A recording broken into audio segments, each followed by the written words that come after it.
all of you out there who are starting out, ask the questions. And don't be discouraged when people say you have dumb questions, because it just takes one good question for them to respect you forever.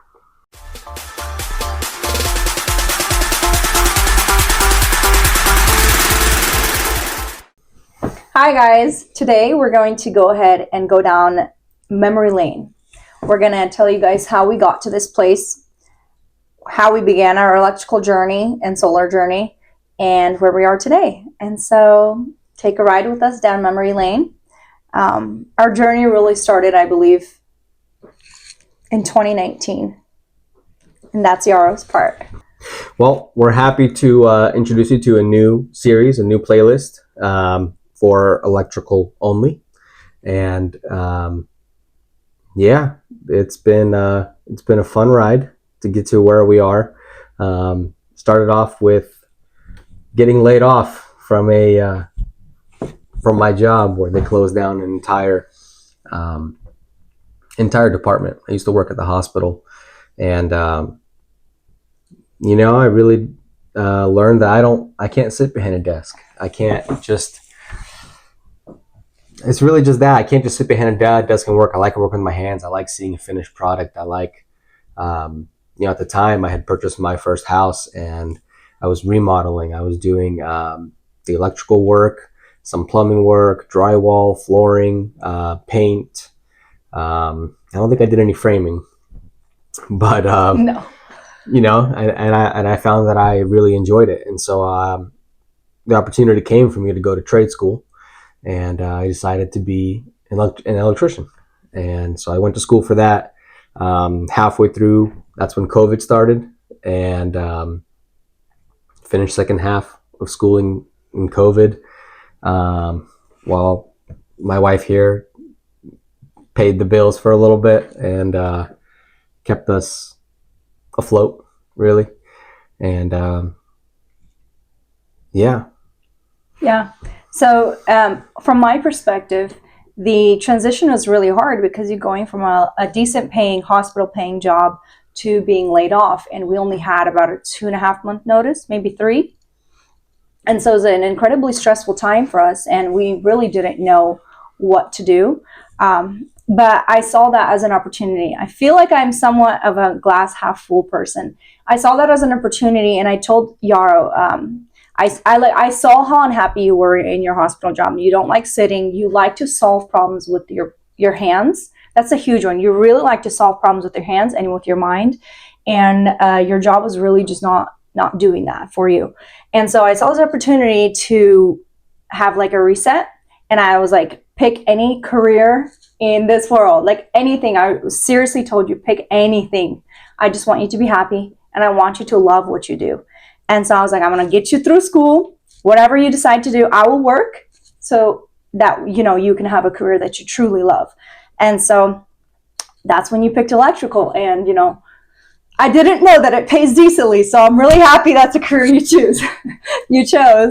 And it's an actual career you can make a living from. But so you went to school, I worked. And then when I was laid off during COVID, I was really stressing out because both of us were not working at that time. But it all worked out. And he started off at $17 an hour. Going from a hospital job to $17 an hour was incredibly, incredibly rough. We had to make a lot of sacrifices. But, eventually you got to 5 years later, I think. What was it? Yeah. From 2020 to 2025, you fully just stopped having a regular job and fully went into your own business. Well, I started electrical in 2019, actually, helping out an electrician as an apprentice before I went to school. But a little fun fact, the other option, if not electrician, was pilot school. But that turned out to be a lot more expensive, so we didn't go down that route. That's good. But yeah, after school, I got picked up by a company that I worked for about 5 years. During my time there, I got to, do hands-on work, start from the ground, work my way up to being a team lead, and then managing a couple crews for a little while, and then towards the end, I was the service tech. So I got to install, and then towards the end, I got to fix problems and learn. You know, they say you don't really know really what you're doing until you could teach it or fix it. And I feel like that little last 2-3 years of being a service tech gave me the real push I needed to learn as much as I could, as fast as possible.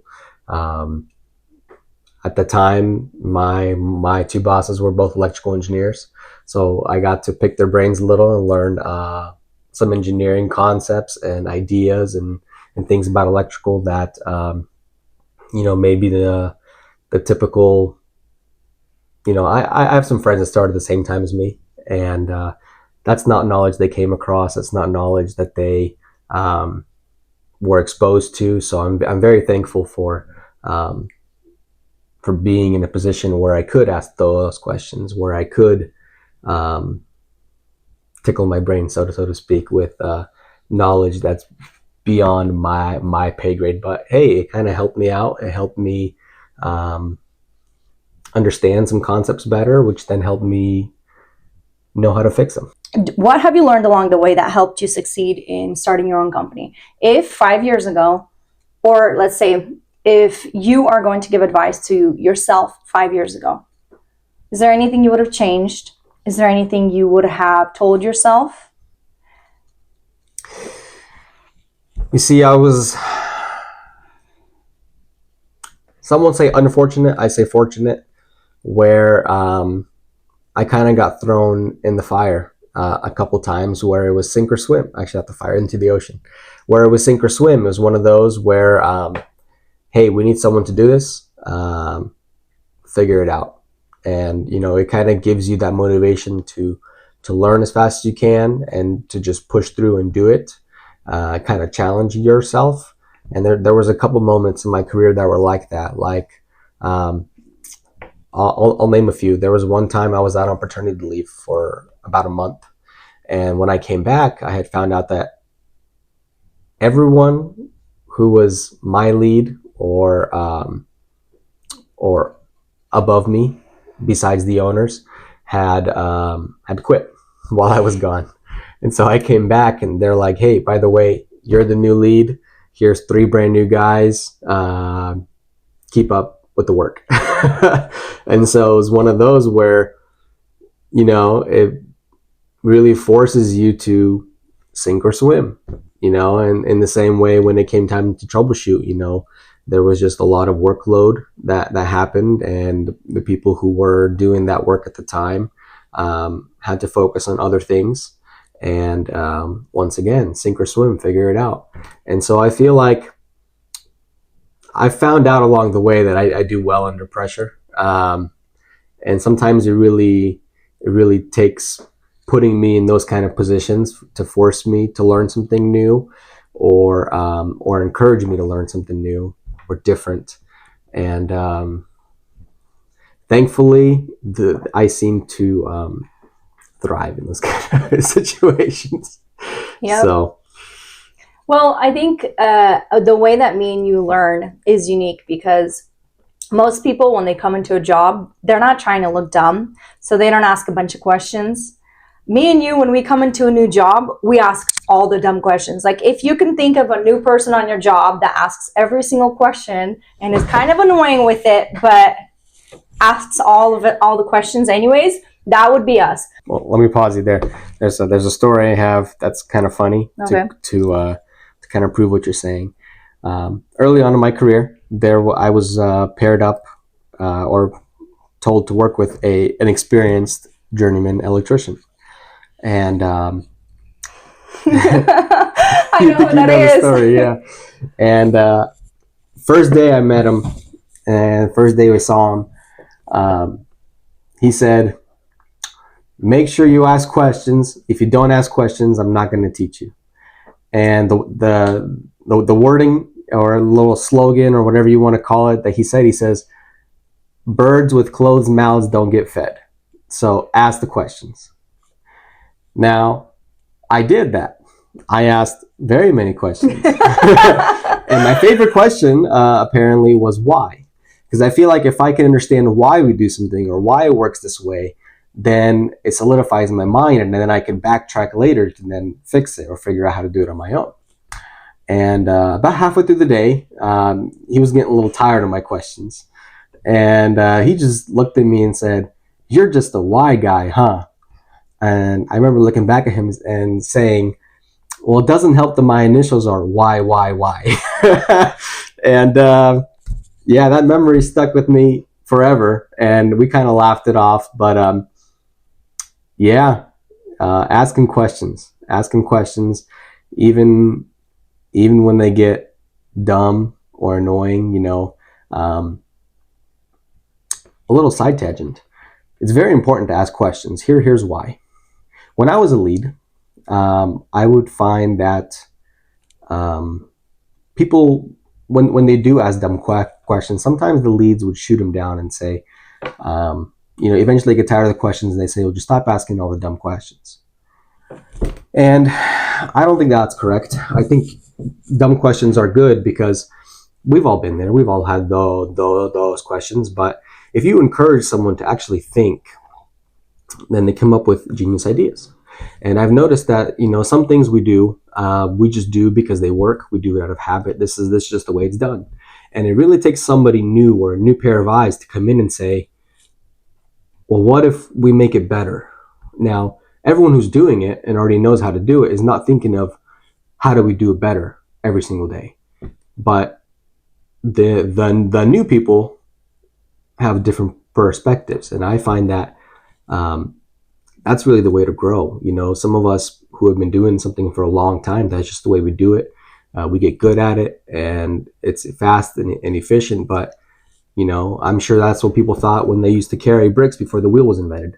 It just takes somebody with a fresh set of eyes to look at it and come up with a better way to do it. So for all of you out there who are starting out, ask the questions. And don't be discouraged when people say you have dumb questions, because it just takes one good question for them to respect you forever. That's a good perspective.